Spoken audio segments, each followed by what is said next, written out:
Hello, it's Marcel. And this is Marc. And welcome to a new episode of Forgotten Artifacts.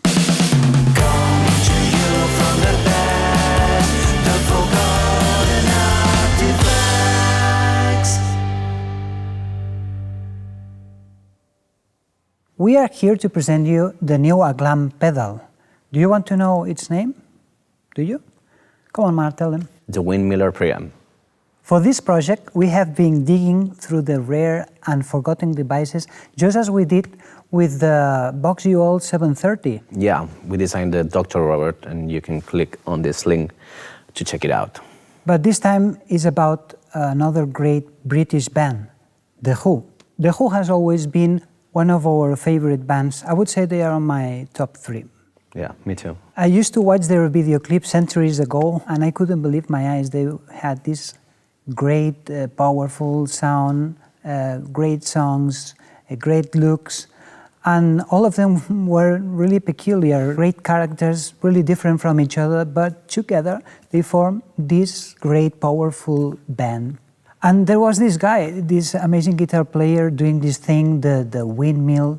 Pete Townshend was probably the reason I picked up a guitar in the first place, and I wanted to start a band and write songs. Some months ago, I was talking with Marcel, and he showed me a video on YouTube of The Who playing on this club in London called the Marquee Club in the 1960s.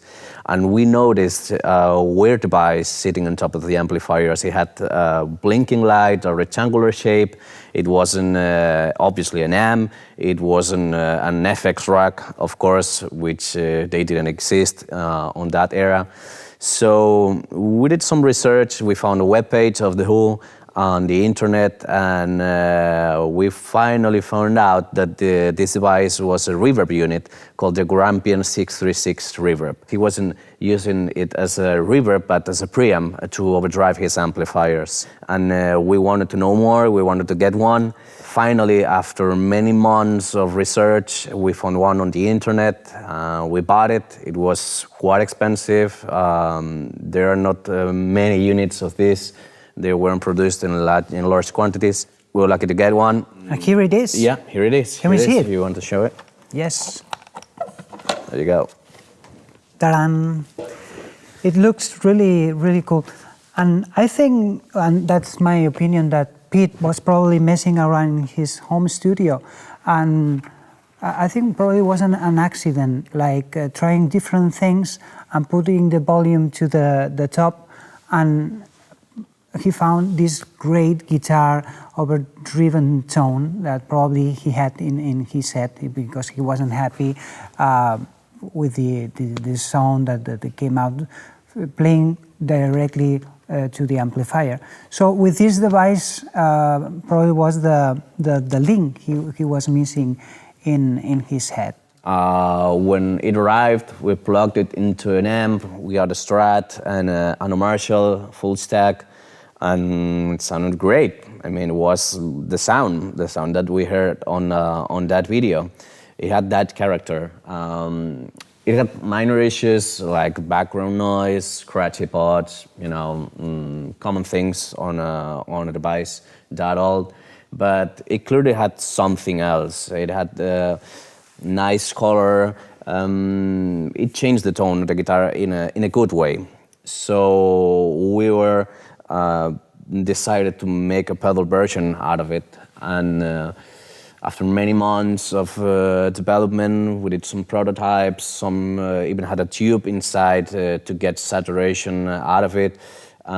Some had 2 channels. Many things we tried, and we finally came out with a simpler and version paying tribute to the original thing.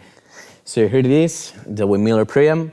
It's a pedal version of the Grampian 636 unit, well, obviously just the preamp section. With some tweaks and improvements, we got rid of the background noise, as we mentioned before. We put this two-band EQ section just to make the pedal more versatile with different guitars and amplifiers. And we put also the overload light, which now serves as a signaling pilot. The pedal does not create distortion by its own, but overloading the amplifier. And we also put these graphics which pay tribute to the Marquee Club. They used to stick some advertising posters into the walls of London by putting this map just to let the people know where the club was. I think it looks really cool, and it's a very useful tool for guitar players, bass players, and keyboard players, and you will enjoy it. Coming to you from the